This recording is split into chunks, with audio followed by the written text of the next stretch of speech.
Boom! Welcome back to another video, guys. So today we're gonna be starting the assembly process of Judas's engine. So stay tuned.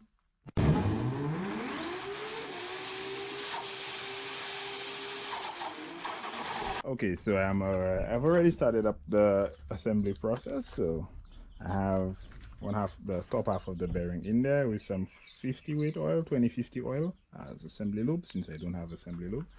Crank is here. I need to clean that up. And yeah, so the plan for today is to at least get crank rods, pistons, piston rings gapped, and everything in there. Right, so less talking, more working. Let's see where we end up. 1 week later, a lot has happened. So we were hit by a hurricane. Today is Monday.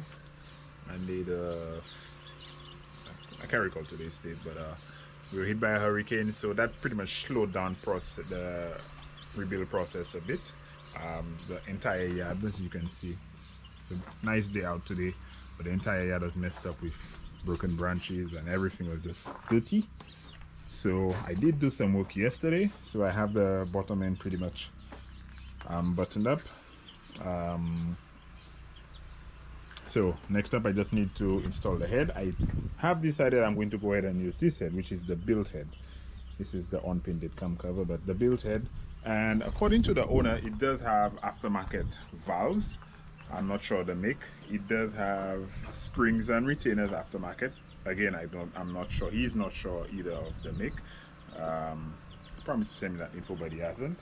And it does have the GSC stage 1 cam. So the head will be pretty much good for whatever I want to throw at it. And again, my goals are mid to high 300 wheels, so that's gonna work out perfect for that. So the only weak point again is there's going to be head bolts. Sorry, I do have the head studs there, but I'm just going to go ahead and put the reuse the stock head bolts now, and SR20DE pistons. So at a later date, I hope to put some forged pistons in there, some forged stock bore, which is 76 millimeters. I'll do that and the head studs at the very same time. So I'm not sure if I'm going to have much time to work on it today, because I do have some other stuff planned. But again, less talking, more working. Let's see where we end up. Okay, and cylinder 1, in the previous video I showed you guys the damage. This portion right here, my finger is. So although most folks told me that it was okay to use, so I just went ahead and I used some sandpaper just to smoothen out the edges a bit and the corner of the chamber. So hopefully this one holds. So next time I'm just gonna go ahead and clean the surface of the cylinder head. I already cleaned the surface of the block, and I have the Tomei gasket on there. And next up we're just going to put this on there and torque down the head.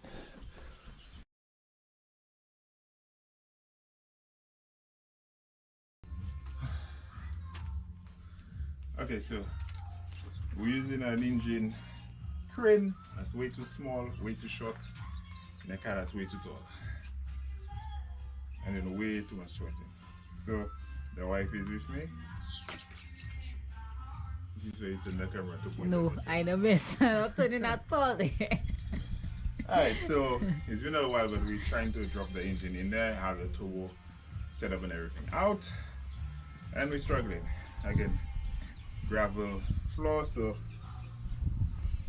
all our skid marks. So we're trying to get it in there. Right? Less recording, more working.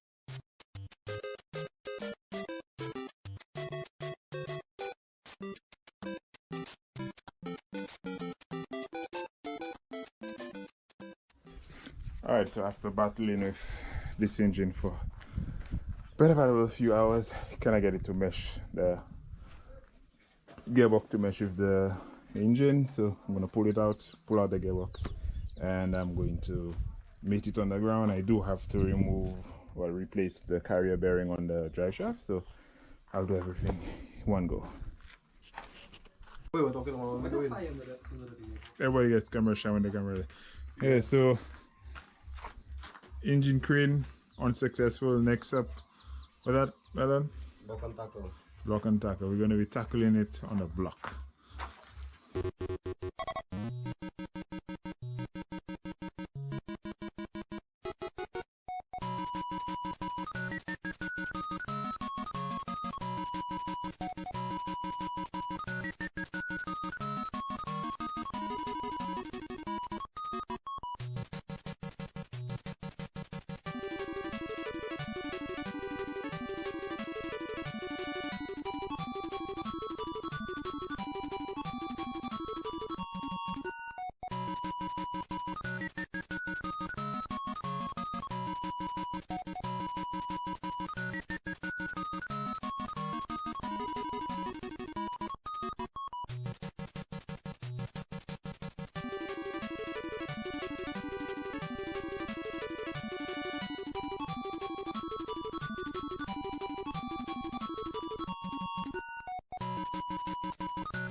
Okay, so let me bring you guys up to speed right now as to where I am with Judas. So according to the last clip, we did get the engine in with the help of Meldan and my cousin.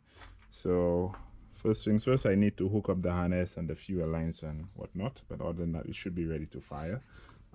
Again, the harness is ugly. I absolutely hate this harness, but this one will only be used just for startup purposes, and then it's going right back out to get a new engine harness done.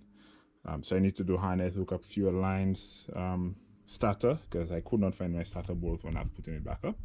Other thing I lost was this, it would be this side, engine mount. I don't want to call it driver side or passenger side, since this guy is technically a left-hand drive, but then we drive on the right-hand side and I'm at the front of the car, so it can get confusing really quick. So I did lose this engine mount, so I'm going to take the opportunity to just go ahead and upgrade both of them, because I found one, couldn't find the other one, to hook up power steering and whatnot. And this big shiny guy right here is, for those of you who remember, in a couple videos ago I mentioned that I had Max Speeding Rods Turbo. I'm working with Max Speeding Rods to test out their GT3076 Turbo. I also got myself a top mount manifold, an eBay top mount manifold, and yeah, so I hope to, this will probably be capped off around the same place the GT28 that I had prior to that would have been capped off, maybe mid to high 300s on pump gas. But this one has more potential in that I will be limited by the injectors, while at stock fuel pressure anyway, that should be limited to mid to high 300s with the 550s that I have. So this one is just going to replace the broken one that I have. So I hope to get that working and on the dyno pretty soon, so we can see what exactly this motor does. Fingers crossed that I have no issues when we go to fire it up, hopefully tomorrow or the day after, and then the video should be out a few days after that. That's about it pretty much. So yeah, so unlike other videos on YouTube that see a car go down today and comes back up 2 days after, that doesn't happen. In my case, it took me weeks, maybe a couple of months, because of course finances, third world country struggles, waiting on parts, waiting on time to work on the car and all of that. So this is as far as I've gotten thus far. I really hope this is the home stretch and we get to see it fire up and making some nice noises, and get to refine the rest of the car, like the harness, and take care of the paint, give it a much deserved wash, because it's like covered in dust from sitting here for a few months.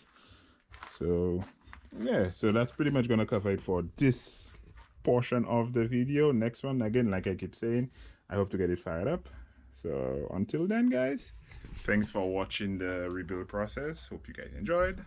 If you did, leave a like, leave a comment, consider subscribing if you haven't, and sharing the videos. But till then, catch you guys in the next one. Stay safe.